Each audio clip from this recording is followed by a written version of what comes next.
Pendant que je suis sur le terrain, je vous le dis, des portes rouges, je reçois des coups de fil.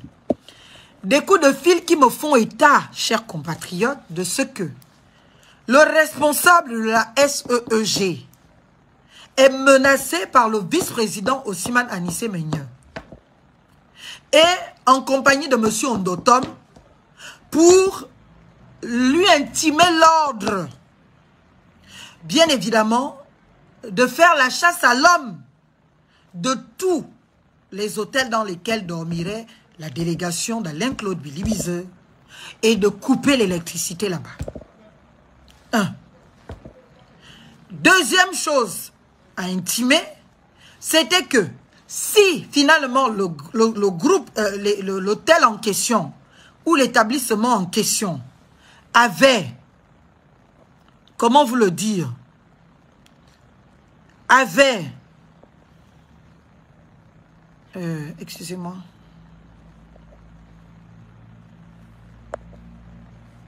si l'établissement en question avait, comment vous le dire, un groupe électrogène, il fallait que le patron de la SEG de Minzik envoie les équipes pour aller sectionner les groupes électrogènes en question pour pouvoir naturellement, eh bien, les débrancher. Il fallait qu'il y ait un noir absolu dans tous les établissements hôteliers dans lesquels était logée, eh bien, la délégation de Biliwizeu. Vous connaissez déjà le projet. Le projet était que ils envahissent ces établissements dans le noir et qu'ils procèdent aux assassinats dans le noir. Qu'ils tuent Alain-Claude Biliwizeu et qu'ils tuent, bien évidemment, les différents membres de la délégation d'Alain-Claude Biliwizeu. C'était cela le projet. D'où l'obligation à ce monsieur de la SEEG de couper l'électricité et l'ordre même d'aller jusqu'à sectionner les câbles des groupes électrogènes si tant est que les établissements hôteliers avaient des groupes électrogènes. Je reçois cet appel, je viens de m'échauffer avec EPA et sa délégation et je reçois cet appel. Je ne le prends pas trop en considération tout de suite, je suis encore dans le sang chaud et puis je pars me calmer en allant danser avec les petites. Et puis je reviens. En plus de l'appel, je reçois des messages qui vont dans le même sens. Je pars même jusqu'à recevoir l'audio. Je ne sais même pas le numéro qui me l'a envoyé. Je reçois l'audio. L'audio de ce monsieur qui est tétanisé. S'il arrive quelque chose au patron de la SEG à Minzik, vous connaissez déjà les responsables. C'est Anissé Meunier. C'est Monsieur Ondotom, parce que ce sont les deux personnes que lui-même il cite. C'est donc au Siman, ce sont les responsables au Siman qui sont allés menacer ce monsieur et lui intimer l'ordre. Et toutes les autorités de Minzik sont au courant de cette histoire. Mais personne n'en parle. Je prends la responsabilité d'en parler. Faites de moi ce que vous voulez. J'en ai rien à foutre. Donc, lui tétanisé, il en réfère à toutes les autorités. Dont le questeur de Minzik actuel, M. Mino Maxime Zimebeya. Donc, plusieurs autres autorités, etc. Le délégué spécial, il en refait, il dit non. Voilà ce qu'il vient de m'être demandé. Je fais comment? Je ne veux pas le faire. Dans la liste, Mino lui dit, ne le fais pas. S'il te demande de couper l'électricité, ne coupe pas l'électricité. Et en refaisant à ton directeur hiérarchique, à ton supérieur hiérarchique, donc à la SEG Libreville. Je ne sais pas s'il l'a fait. Moi, je préfère parler de cette histoire, même si tout le monde a dit n'en parle pas, j'en parle. Parce qu'il faut de la rupture dans ces mécanismes de fonctionnement. Il faut de la rupture dans ces comportements. On ne peut pas continuer comme ça. Et j'en assume la responsabilité. Si je dois aller en prison, parce que je l'ai dit, je vais aller en prison. J'en ai marre de continuer à entretenir un système mortifère et criminogène. J'en ai marre. J'en ai absolument... Vous avez eu la chance, parce que je n'avais pas la voix, à Minzik.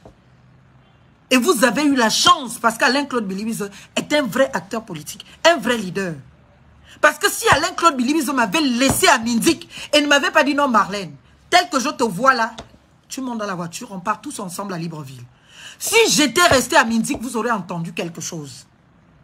C'est-à-dire que peut-être aujourd'hui, je serais morte. Ou quelqu'un d'autre serait mort. Mais il m'a dit non, on rentre à Libreville. Tu ne restes pas ici, c'est trop tendu. Voilà, voilà. Et puis, je n'avais pas la voix. Et vous savez, j'ai ressenti ce que les muets ressentent. Quand tu ne peux pas parler et que tu veux dire les choses, c'est une violence que tu t'infliges à toi-même. Donc, je cite les noms. Je ne fais pas d'aller à gauche à côté. Je cite les noms. Donc, tout ce plan terroriste, quand vous me voyez dire que Osiman, c'est une association terroriste, c'est une organisation terroriste, vous pensez que ce sont des mots que je sors du tiroir parce que j'ai envie de faire plaisir, mais parce que ce sont des terroristes. Parce qu'il n'y a que des terroristes qui mettent en place ce genre de plan. Ce sont des terroristes. Osiman est une organisation terroriste. Je le dis et je le répète. S'ils sont trop fâchés qu'ils viennent me chercher, je suis à lui. On m'amène en prison ou on me tue. Je m'en fiche. Je l'aurais dit et la vidéo serait disponible. J'en ai marre que vous continuez d'entretenir le même système. J'en ai marre. Ce sont des terroristes. Et c'est comme ça, finalement,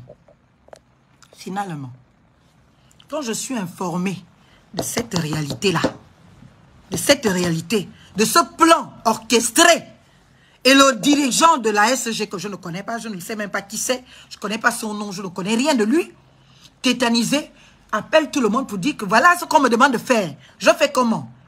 Finalement, je crois qu'il l'a fait parce que à Déa, on a été coupé d'électricité. Et même quand, puisque je les ai amenés à Déa, parce que je sais qu'il y a un grand groupe électrogène qui est totalement autonome et qui fonctionne toujours. Donc, dès que l'électricité est coupée, automatiquement, le groupe prend le relais. Et même là, le groupe, curieusement, ne passait plus. On est resté dans le noir à Déa.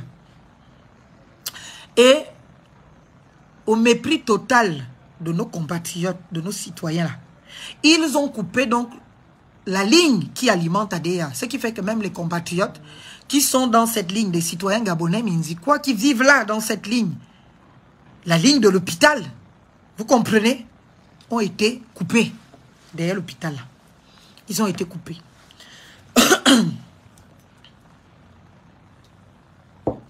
Pendant tout ce temps, je remonte les informations aux autorités que je peux avoir, que je peux voir, puisqu'il y avait les services de renseignement. Je dis, voilà, j'ai reçu ça, voilà, j'ai entendu ça. Je remonte les informations.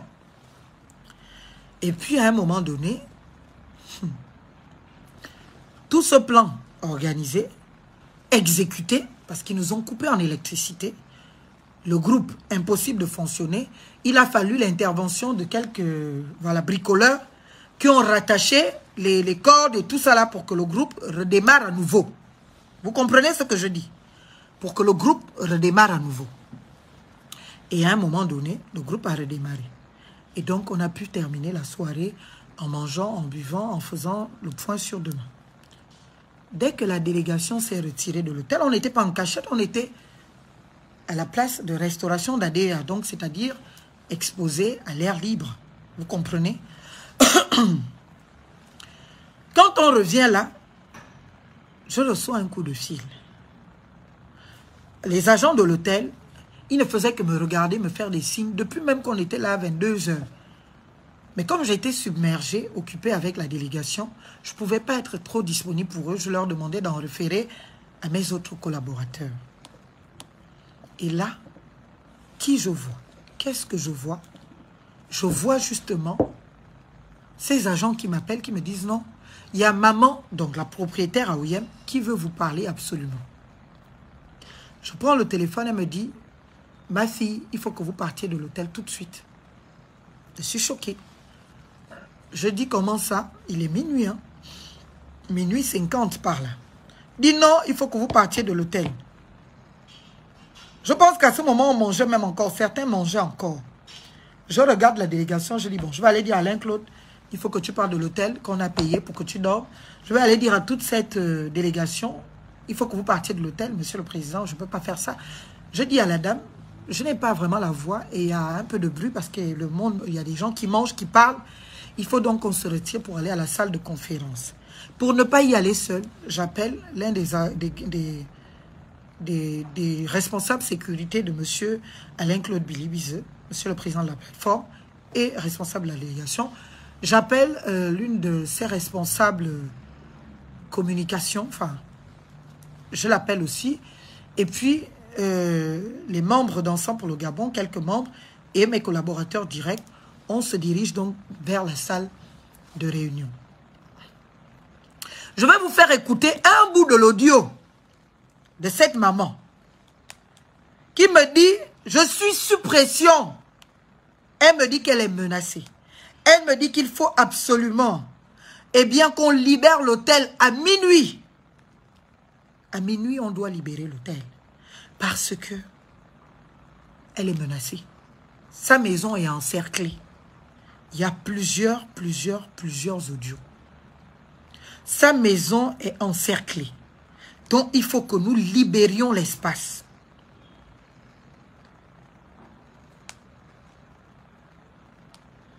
Il faut qu'on libère l'espace. J'ai dit, ok. Maman, ce que vous me demandez là, hein, je ne peux pas faire ça. Je ne peux pas prendre une délégation de plus de 50 personnes parce qu'il y en a qui ont dormi dans les mêmes chambres et tout ça. Et puis la dégager d'un hôtel à minuit, à 1 h du matin, dans Minzik, je vais les amener où? Je vais les amener où? Il n'y avait pas encore le vacarme qu'il y avait dehors là. Je dis, je vais amener ces gens où? Je ne peux pas. Elle me dit, non ma fille, il faut vraiment que tu le fasses parce que c'est monté, c'est descendu, je ne peux pas. Et Nimbo, j'ai 70 ans, ce qu'on me fait là, je n'ai jamais vécu ça, tout ça. J'essaie de la rassurer. Je lui dis, non maman, ne t'inquiète pas, tu sais, tu es une maman et c'est à eux d'avoir honte.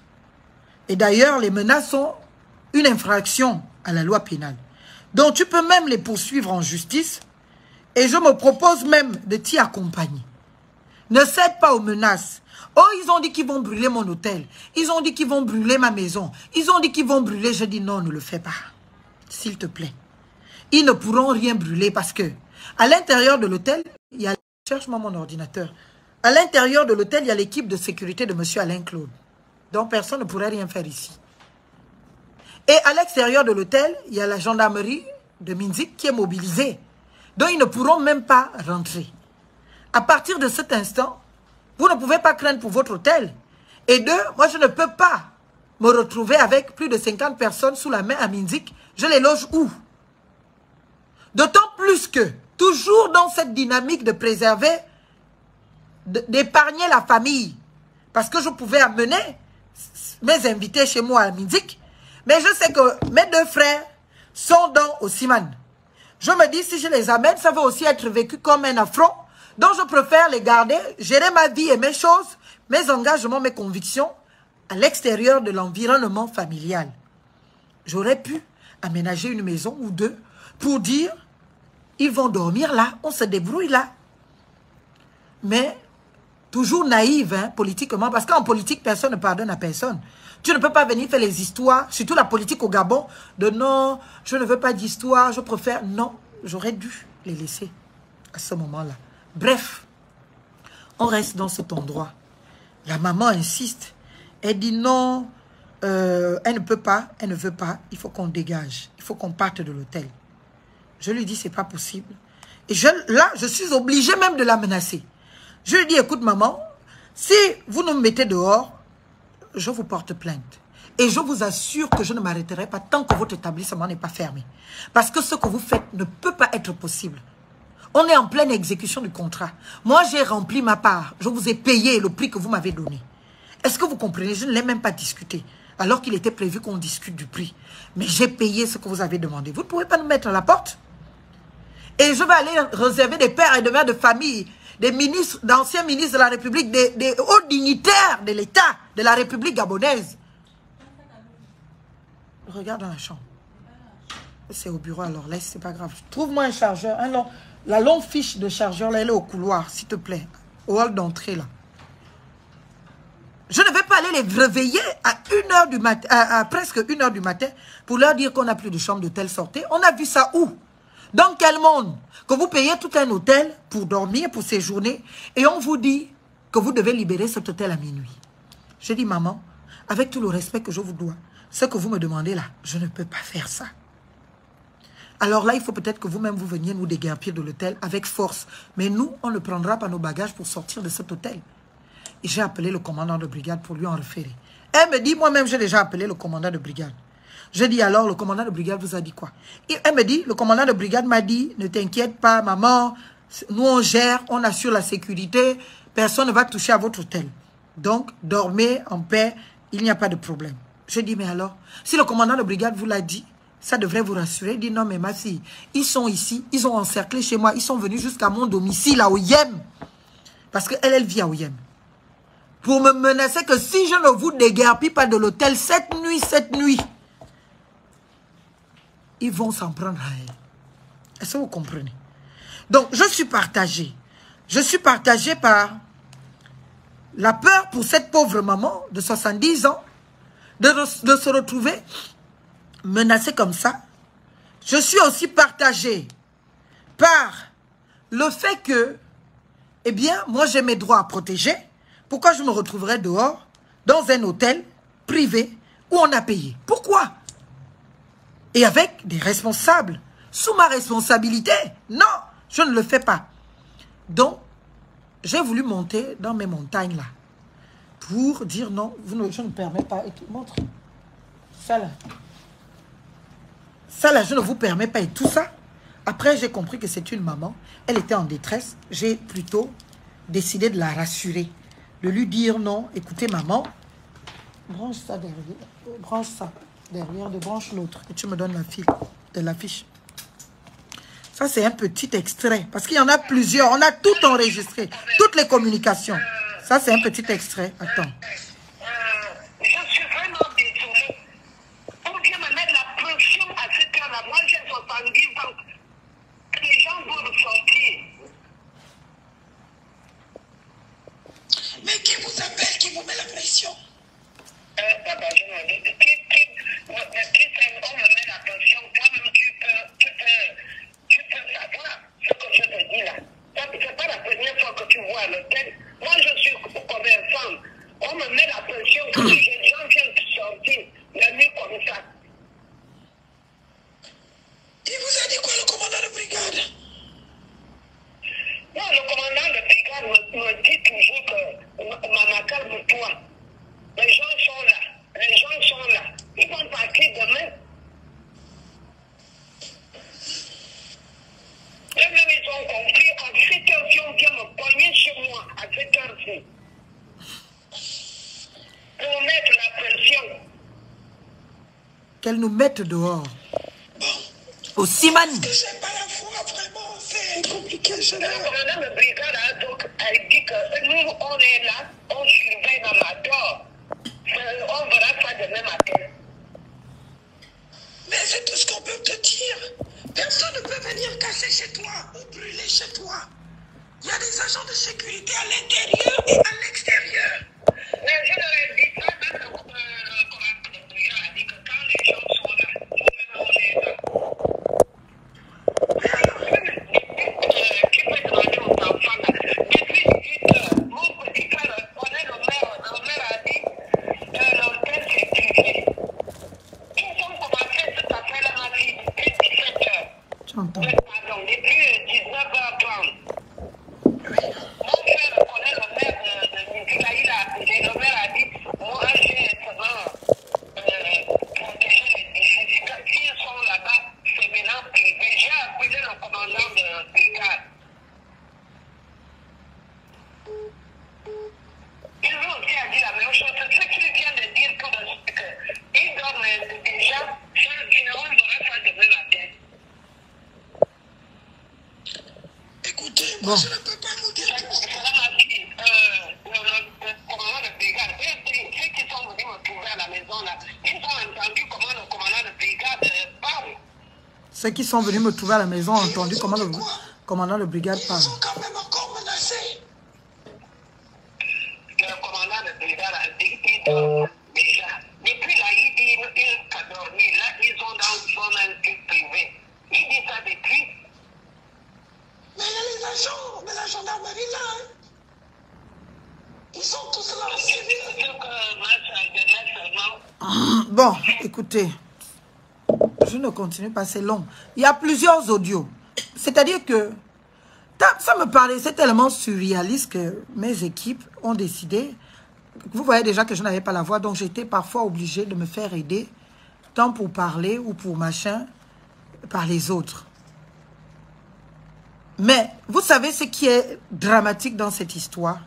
C'est que quand le procureur de la République Ouyem est venu, la maman là est partie jurer là-bas que personne ne l'a jamais menacé, personne ne lui a jamais dit de nous demander de quitter. C'est seulement elle-même qui a dit qu'elle ne veut pas qu'il y ait trop de monde chez elle, elle ne veut pas. Non, les choses de ce pays-là, il faut mettre à nu ces pratiques. Tous ceux qui disent, mais c'est ce que ton parent faisait avant, Billy Bizo ne l'a jamais fait avant, Billy Bizo n'a jamais été dans ces choses, je vous le dis. Bon, et même par extraordinaire, on admettait que Billy Bizo l'avait fait avant. Mais vous avez dit restauration des institutions. Vous avez dit le changement. Vous avez dit rupture avec les vieilles pratiques du passé qui nous ont déshonorés. Vous avez dit dignité des Gabonais. C'est pour faire comme ceux d'avant.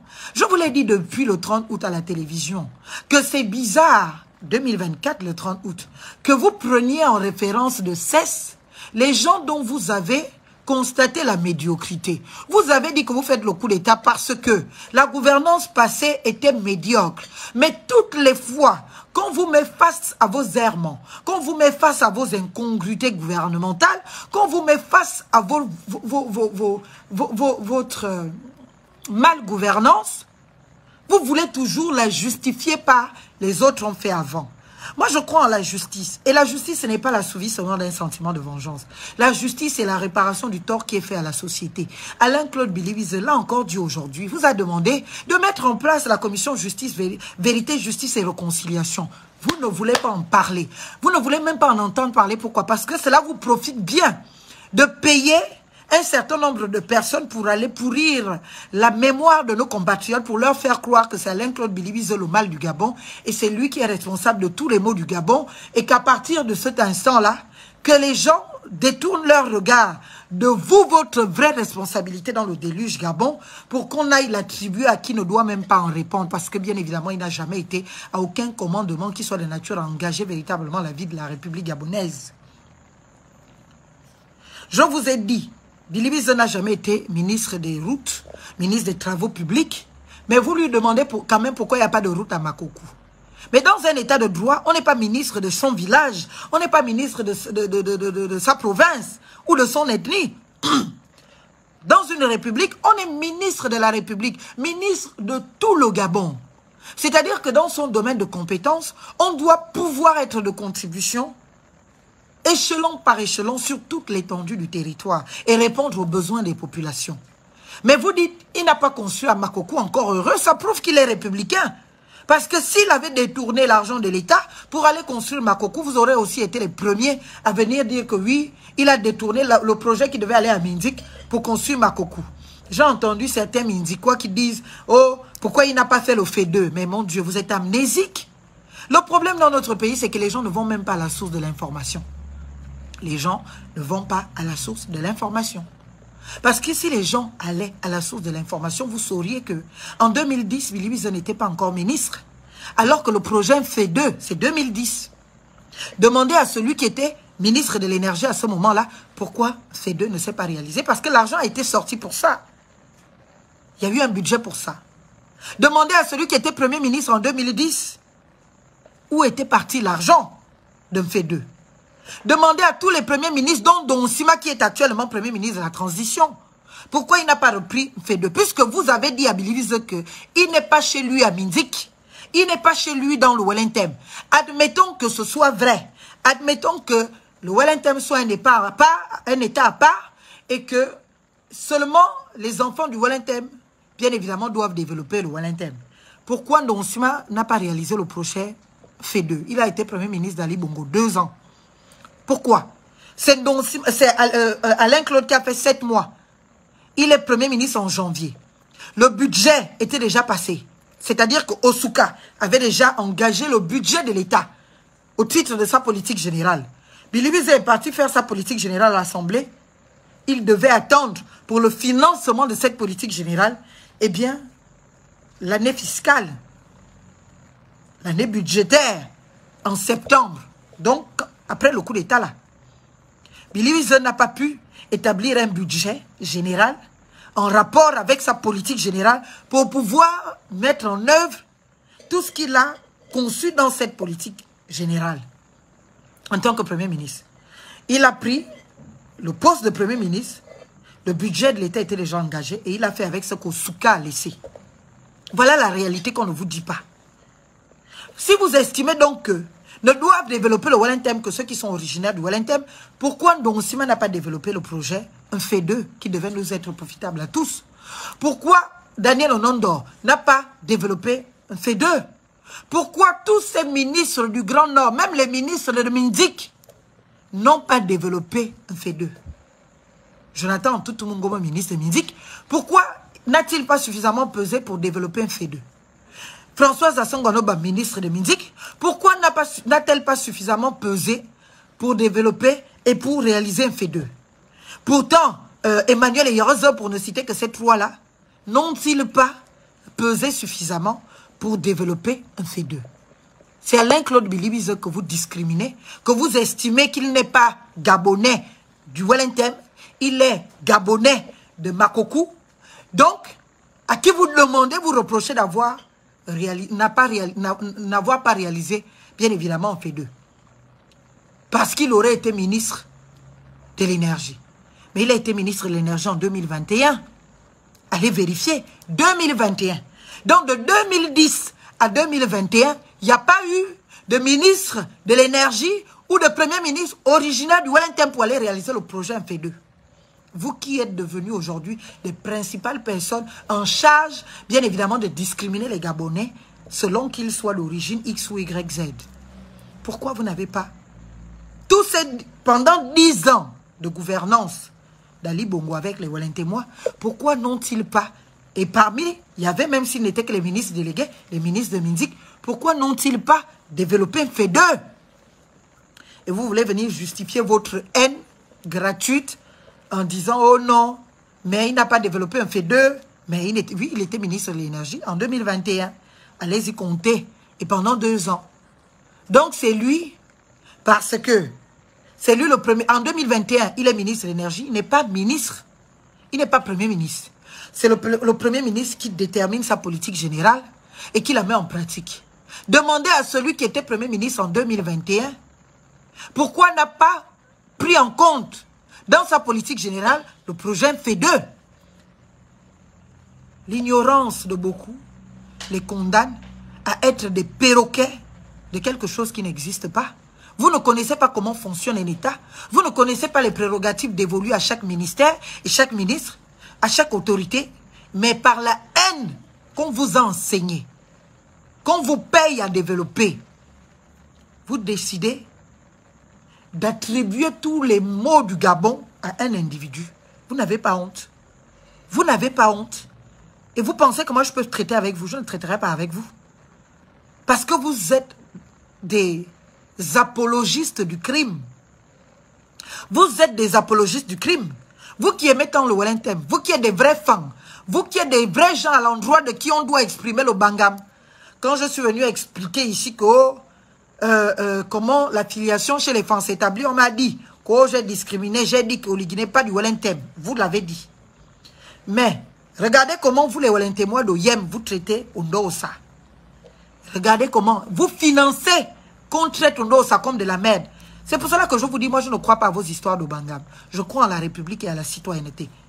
Je préfère qu'on se parle en tant que citoyen qu'en tant que mon frère, ma soeur du Wellington ou fan et consort. Parce que vous êtes faux. Les fans ne sont plus ce qu'ils étaient. Ce qu'ils étaient. Moi, j'ai grandi au village chez les fans avec des valeurs. Avec le Minkana. Avec me fuck. Aujourd'hui, les fans, vous ne valez plus rien. Vous êtes devenus avides de pouvoir et d'argent. Et dès lors qu'on vous donne un petit bout, une petite illusion du pouvoir, il faut voir comment vous venez vous déployer dans votre haine. Dans votre haine. Dans votre bêtise et votre bassesse. Mes parents, donc, même si vous me reniez que je ne suis plus votre parent, je m'en fiche, je n'en aurais rien à foutre. Mes parents, donc, là, vous êtes venus tuer l'honneur d'Oyem. C'est à cause de vous que les gens d'OIM seront considérés comme des moins que rien aujourd'hui. Parce que l'argent vous a surpris. Le pouvoir vous a surpris. Les gens qui étaient en sans confiance. Les gens qui roulaient en taxi, en clando, qui louaient des studios. Qui sont devenus, bien évidemment, ceux qui déplacent les avions de la République. Au coût que ça nous coûte. Aujourd'hui. Et vous voulez vous mettre sur le toit du monde. Et vous devenez des terroristes de vos frères et sœurs. Parce que vous mentez à Oligui. Vous lui mentez. Vous lui faites croire que tout le Wellington est avec lui. C'est un mensonge. Il fallait laisser organiser la causerie de Billy Wizo. Vous deviez voir. En fait, vous étiez prêts à tuer pour que cette rencontre ne se tienne pas. Parce que cela aurait cassé tous les mensonges que vous faites au président de la transition. Pour lui dire que le Wellington est avec lui. Les Wellingtois ne sont pas les moutons. Les Wellingtois ne sont pas des idiots. Quand ils aiment, ils aiment. Quand ils n'aiment pas, ils n'aiment pas. Les vrais, en tout cas. Ceux qui se revendiquent encore une colonne vertébrale. Pas ceux qui sont devenus des petites fiottes aujourd'hui, achetés par l'argent. Des vrais Wellingtois qui incarnent encore des valeurs de ce qu'est un fan. Un homme droit, un homme intègre, un homme de dignité et de valeur. Des vrais Wellingtois. Ils existent encore, ils sont nombreux. Peut-être assez silencieux ces derniers temps, parce qu'ils observent. Mais je peux vous assurer qu'ils vont vous surprendre. Continuez de faire ce que vous faites là. Vous allez partir du Wellington. Vous allez même partir du Gabon. Parce que vous êtes la souillure des femmes. Et c'est vous qui encouragez tous les discours anti-femmes, tous les discours, tout sauf les femmes. Que nos frères du Gabon, d'autres ethnies, nous tiennent depuis toujours. Mais ce que vous êtes en train de faire sous cette transition est la preuve palpable de ce que ces personnes n'ont peut-être pas totalement tort de dire tout sauf les femmes. Parce que la petite illusion du pouvoir qu'on vous a donné sous cette transition, vous devenez mais des mangeurs d'hommes. C'est grave. C'est grave. Recouvrez un peu de votre dignité. L'affaire du silure là, c'est quoi? Le silure veut s'échapper, vous forcez au point de tomber dans les trous, au point de tomber partout. Dans la boue, parce que le silure, là, vous ne voulez pas qu'il s'échappe. Vous ne voulez pas qu'il s'échappe. Il faut arrêter. Il faut arrêter. Il faut vraiment arrêter. Vous êtes en train d'embraser le Gabon. Le Wellington n'est pas un État dans l'État. Le Wellington est une province du Gabon qui appartient au Gabon. Donc tout Gabonais, qu'il soit de Mimongo, qu'il soit d'Ativintos, qu'il soit d'où, est chez lui dans le Wellington. A le droit d'aller acheter les terrains, de s'y établir. C'est chez lui. Tout comme tout Gabonais du Wellington a le droit d'aller à Mimongo, acheter les terrains et s'y établir. Il faut arrêter avec la division. La nation, vous savez ce que ça veut dire? Quand on dit nation gabonaise, quand vous vous comportez comme vous faites, nous ne sommes plus nation. Nous ne sommes plus nation. Parce qu'une nation, c'est un peuple qui a conscience qu'on a une histoire commune et on va quelque part ensemble. On a un destin commun. Mais vous faites des différences entre les Gabonais. Ceux-là sont les bons Gabonais, ceux-là sont les mauvais. Donc il faut un passeport maintenant pour tout autre Gabonais d'arriver au Wellington. Vous dites non, il ne doit pas arriver au Wellington. Parce que vous êtes qui? Mais vous êtes lâches. Parce que quand Billy Wizo était au pouvoir, il venait à OIM. Vous étiez là au même poste, aux mêmes endroits, en train d'applaudir pour le recevoir avec les honneurs. Maintenant qu'on vous a fait renifler un peu le pouvoir, vous ne l'avez même pas. En vrai, vous ne l'avez pas. On vous a reniflé un peu le pouvoir. Et ce pouvoir a développé votre côté sanguinaire, criminel. Que vous êtes prêts à tuer vos frères et sœurs, niant même les liens de sang. C'est-à-dire que même le sang ne vous... Ah, vous faites une vamenio. Na me qui na ke mora tellement sougni ani morom et mora tellement sougni ani mendeng et mora tellement sougni, c'est mon sang qui coule dans ses veines. Même ça vous ne l'avez plus. Parce que moi j'ai eu ça quand je me suis retrouvé face à vous les Yenguin. Donc Yenguin, ma grand-mère était Yenguin, donc Yenguin. Ils sont venus s'asseoir là à Bonmian.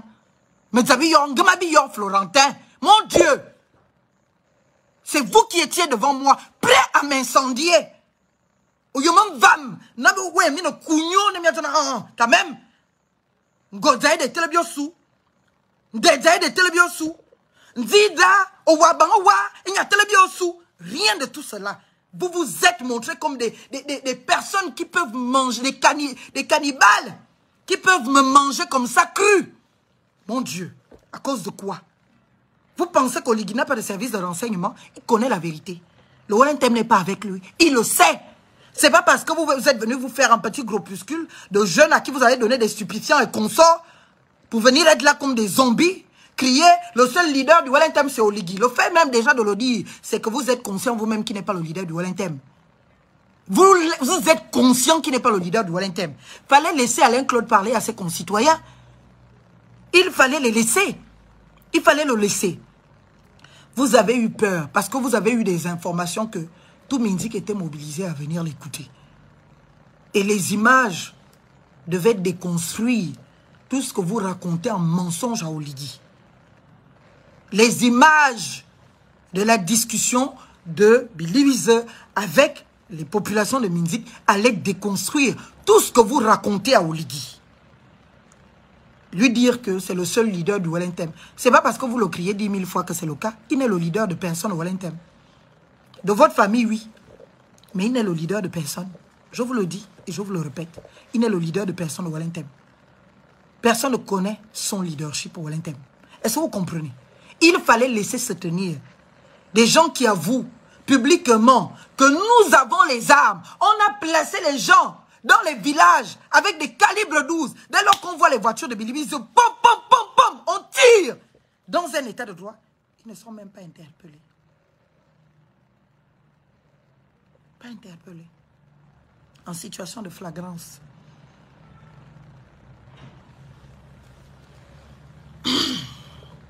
C'est grave. Quand je vous parle tous les jours du besoin de faire la République au Gabon, du besoin de faire l'état de droit, il y en a beaucoup trop qui sont encore trop dans l'esprit de barbarie absolue. Il faut les rééduquer à la République, aux valeurs républicaines, aux valeurs démocratiques.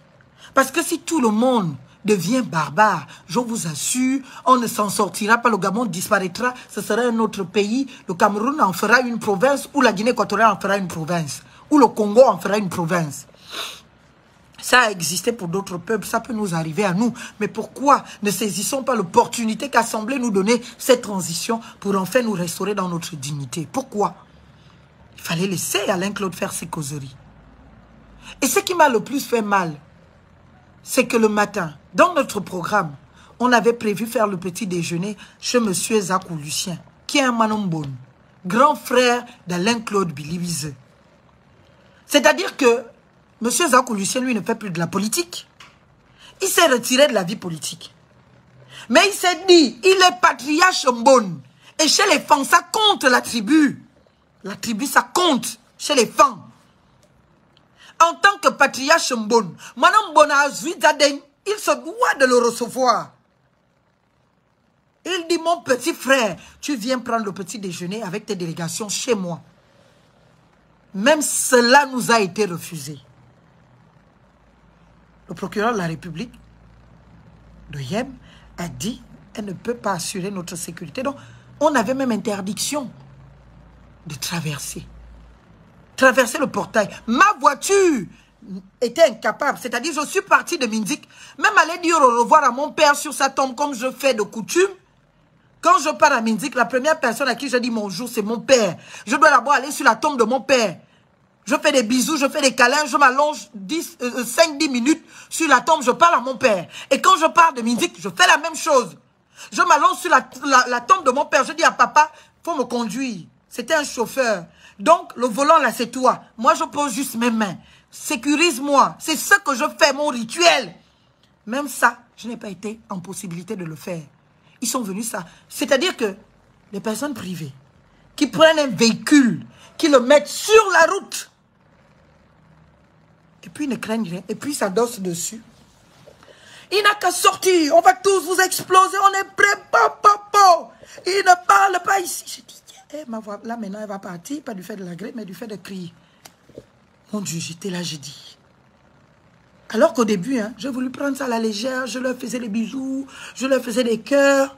Au début, je pensais que bon, c'est juste, mais non, les gars étaient déterminés. Cette expérience m'a changé complètement. J'ai dit, s'il y aura un avant, il y aura un après. Il y a des gens qui, même membres de ma famille, avec eux, il n'y aura plus jamais rien. Ils n'existent plus pour moi, je n'existe plus pour eux. On se rencontre quelque part, je ne dis pas bonjour, je passe ma route comme si je ne t'ai jamais vu. Parce qu'on ne peut pas se permettre autant de violence. On ne peut pas mettre son sang en danger quand on le respecte. Et je ne généralise pas.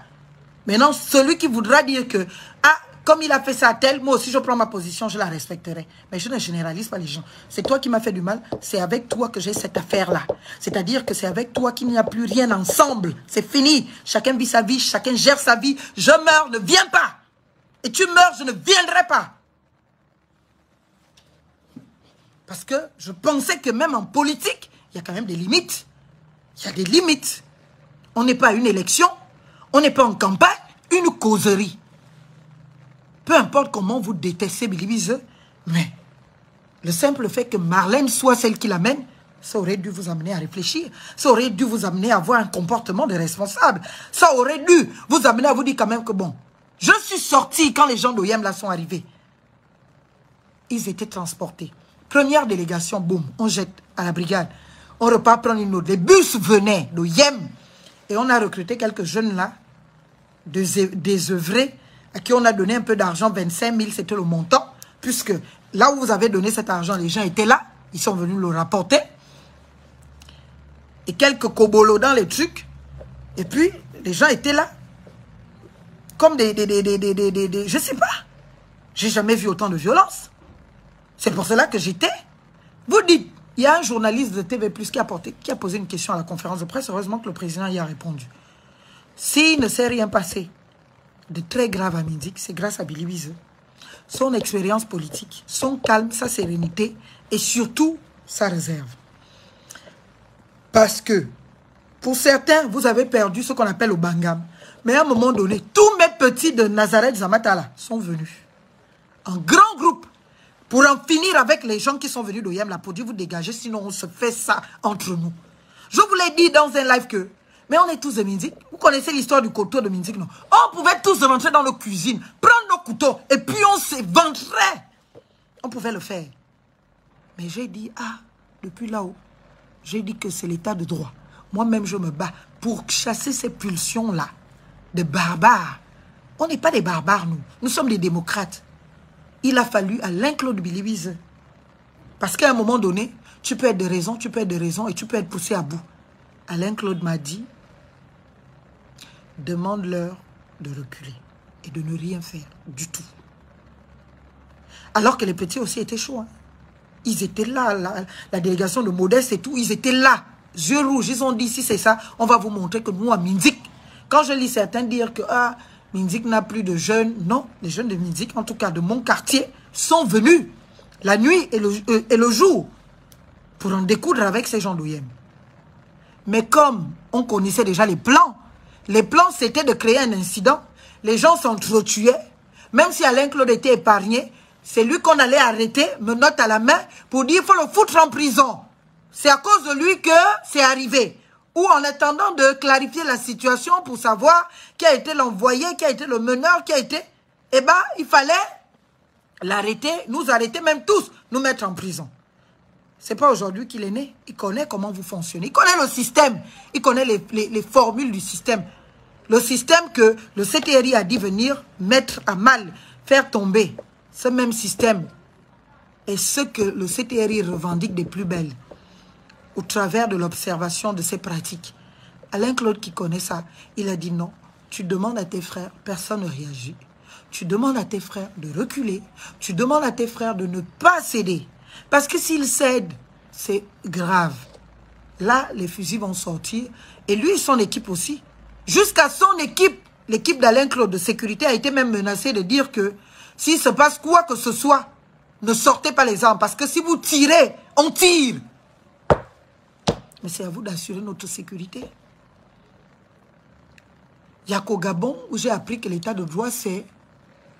Il y a des citoyens qui violent l'ordre public, qui portent atteinte à l'ordre public. Mais ces citoyens-là, eux, ont le droit. Ils ne sont pas inquiétés, ils ne sont pas interpellés.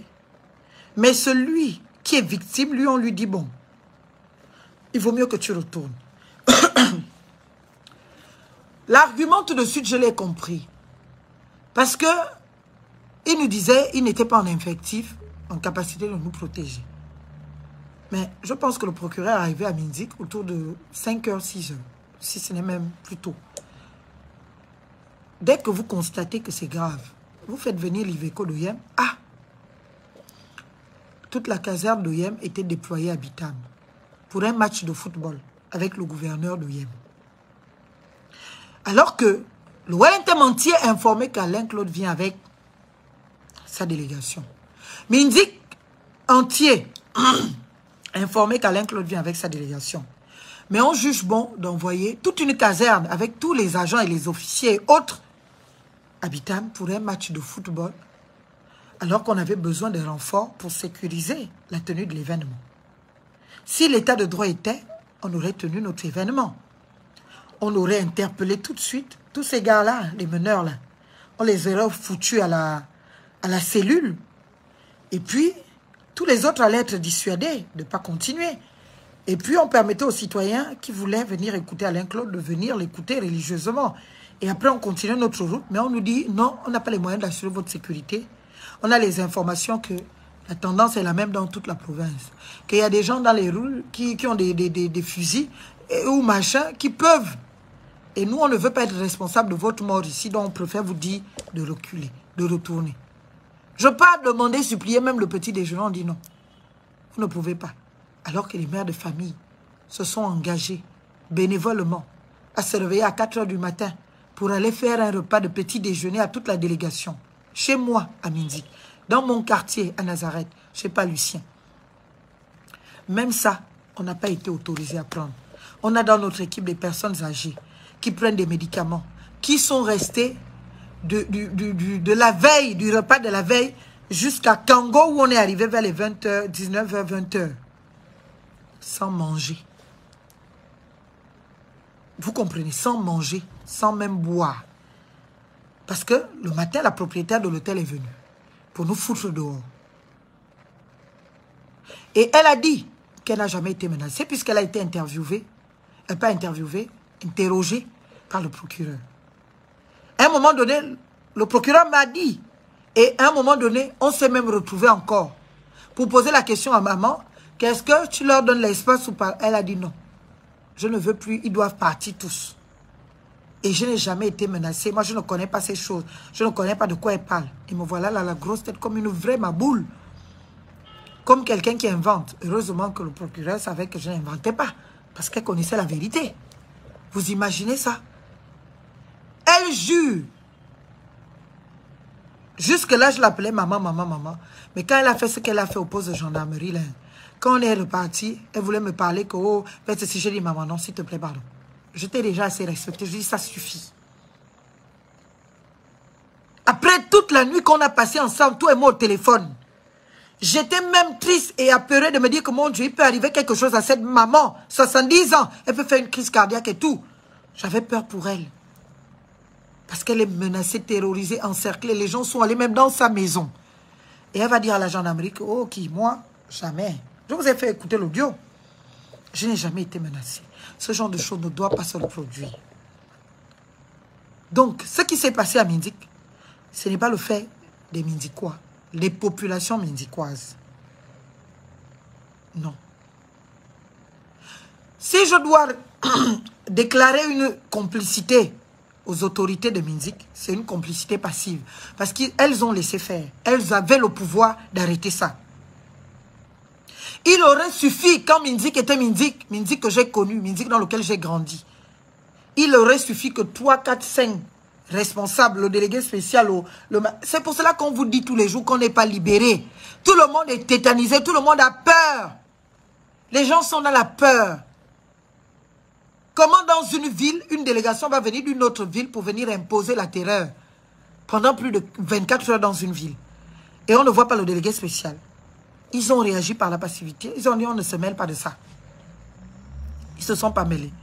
On peut donc retenir leurs responsabilités. Mais moi qui connais de plus en plus le contexte aujourd'hui, c'est parce qu'ils connaissent le pouvoir en place. Ils connaissent la capacité de violence de ce pouvoir. Ils connaissent la capacité de représailles. Et ils se disent, ah, si on se met du côté du droit, on va en payer le prix fort. Donc au mieux, parce que c'est notre fille, on est là bras croisés, on n'intervient pas. Pour ne pas fâcher le pouvoir. Et on ne la condamne pas non plus. Voilà ce qu'a été l'attitude des notables Minzikois. Et que Alain Claude Bilibi est un ancien premier ministre. Vous savez ce qui fait la démocratie? C'est ce qu'est le fait pour chaque citoyen d'être alternativement gouvernant et gouverné. Alain Claude est gouverné aujourd'hui. Demain, il peut être gouvernant. Mais si tout le monde rentre dans vos considérations de règlement de compte, nous, on veut rompre avec ça. Mais tous ceux qui sont en train de faire vivre ça aujourd'hui, Alain Claude ou à moi, demain, on arrive aux affaires, on vous fait la même chose, c'est bien. C'est pour cela que ce pays ne décolle pas, parce que les gens sont dans un éternel engrenage de règlement de compte. On ne réagit que par ça. Mais parce que la haine, parfois, est souvent extrême. Et quand les gens aussi arrivent aux responsabilités, ils disent non, je peux d'abord tomber, tac, tac, tac, tac, tac, je dégage, tac, tac, tac, tac, tac. Et voilà comment on arrive à créer une république de coup d'État. Une république de règlement de compte. Non, on n'est pas une république de règlement de compte. Chaque citoyen gabonais, moi, vous qui me regardez, a la possibilité de devenir le gouvernant de demain. Donc que ceux qui gouvernent aujourd'hui sachent que ce n'est pas parce qu'ils gouvernent aujourd'hui que nous autres qui ne gouvernons pas ne pouvons pas le gouverner demain. Et ceux qui exécutent les ordres doivent en avoir pleinement conscience et se dire que nous, qui sommes aux ordres aujourd'hui, demain si le donneur d'ordre change, on peut se retrouver en difficulté parce qu'il aura notre douleur. Il va se souvenir qu'on lui a fait ça dur et il voudra nous le faire payer. Donc, on doit rester impartiaux. On doit faire montre d'impartialité. Les populations de Minzik n'ont jamais chassé Billy Bizo. Au contraire, en crevaient d'envie de l'écouter. Ça fait 2 fois qu'ils veulent écouter Billy Bizo. Ça, c'est la 3e fois. Et cela leur est empêché. Mais on reviendra à Minzik. On repartira dans le Wellington.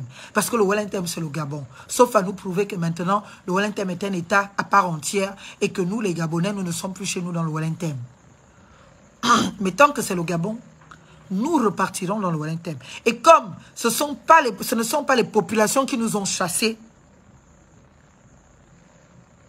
ce sont quelques petites personnes arrivistes, avides de pouvoir, à qui on a donné l'illusion, j'insiste bien, l'illusion du pouvoir, qui se croient au-dessus des lois, au-dessus des autorités judiciaires, au-dessus de la République, au-dessus de notre loi fondamentale, pour dire tout et n'importe quoi, faire tout et n'importe quoi en toute impunité. Ils ont des garanties. Vous pensez que qui va se lever un matin? Vous pensez que moi je peux me lever?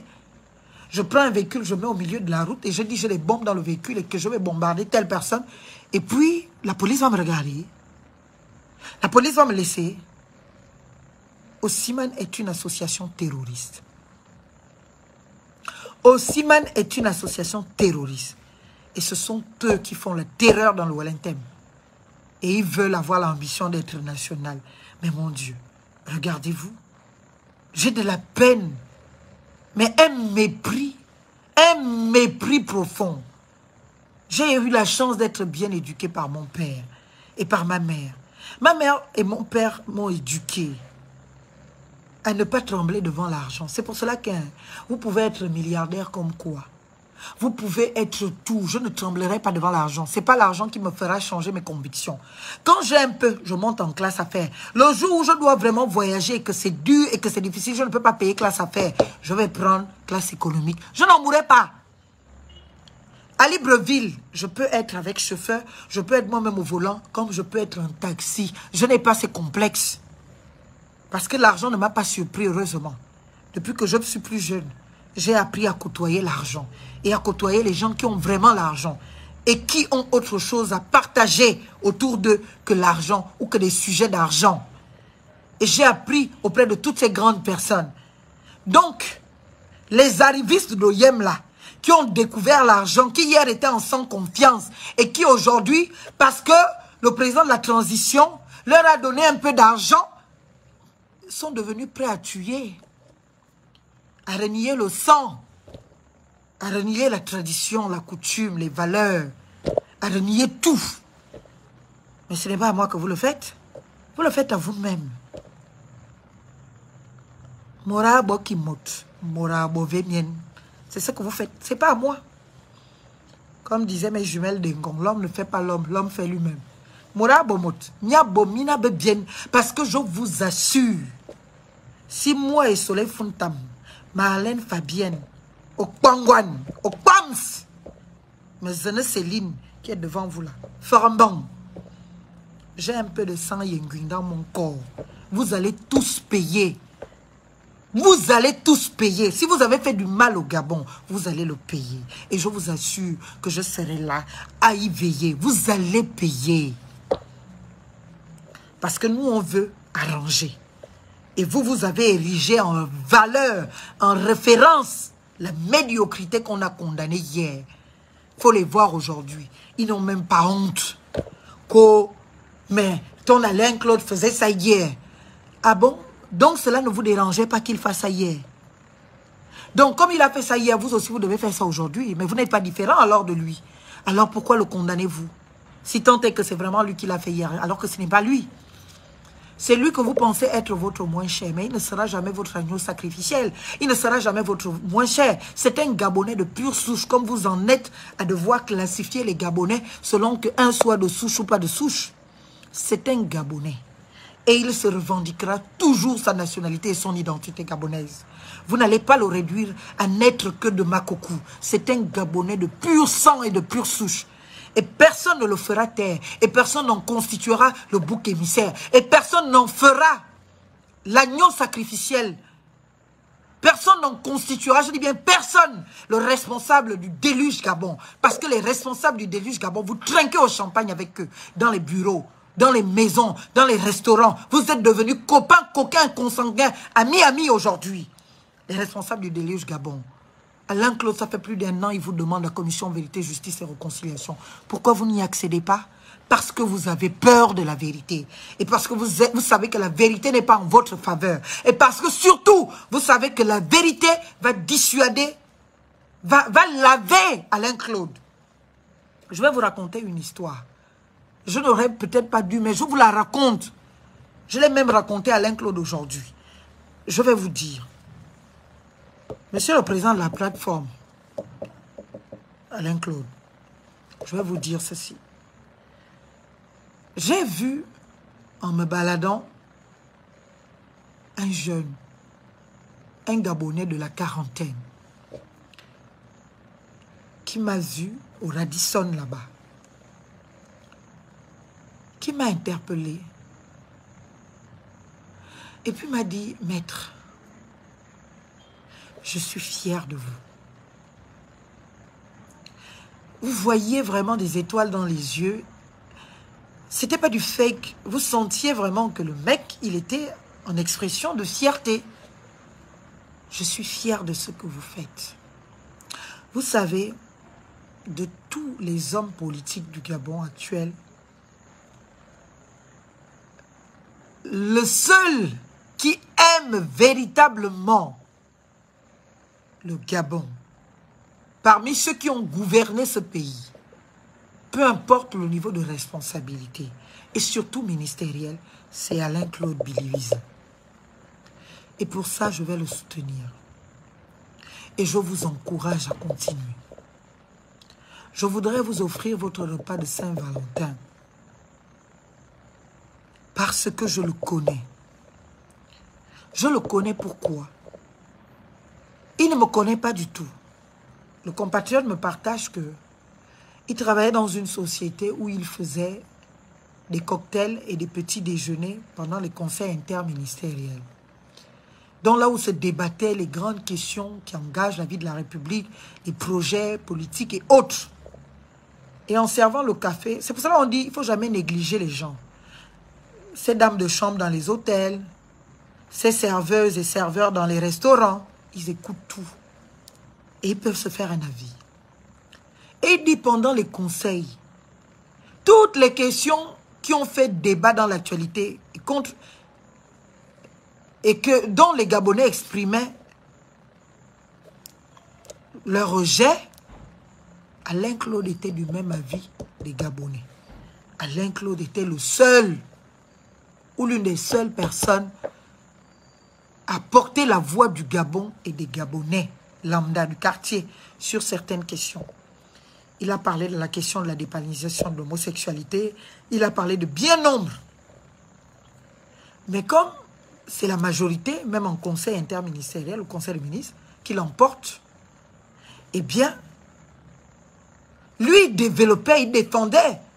Il disait même que, même si on devait faire un truc comme ça, il n'y a pas d'opportunité là. Il était sur certaines questions, mais d'une défense réelle des intérêts des Gabonais et de la voix du Gabonais lambda du quartier. Et en faisant son service, en servant de l'eau, il écoutait, il les voyait tous se déployer. C'est là où il dit, ce monsieur, je l'ai vu. Et je sais qu'il est vrai. Il défend le Gabon depuis toujours. Et c'est un homme d'État. C'est peut-être pour cela qu'il ne se défend pas trop quand il doit parler. Parce que il est conscient de sa charge en tant que ministre et homme d'État qui ne va pas au travers du principe de la collégialité venir dire pour vous faire plaisir que bon, sur tel engagement, moi j'étais contre, ce sont les autres qui ont dit oui et puis c'est pour eux qui a été acté. Il ne l'a jamais fait, il ne le fera pas parce que c'est un homme d'État. Mais ce compatriote dans la rue, là au laïco, ancien laïco là, qui me l'a confié, il m'a dit pour ça seulement, je suis fier que vous deux vous soyez ensemble. Continuez. C'est un homme bon, c'est un homme vrai, c'est un amoureux du Gabon. Et il a toujours défendu le Gabon. Et il me dit, j'ai fait ce travail pendant 8 ans. Donc, j'ai vu monsieur, j'ai assisté au conseil interministériel pendant plus de 8 ans.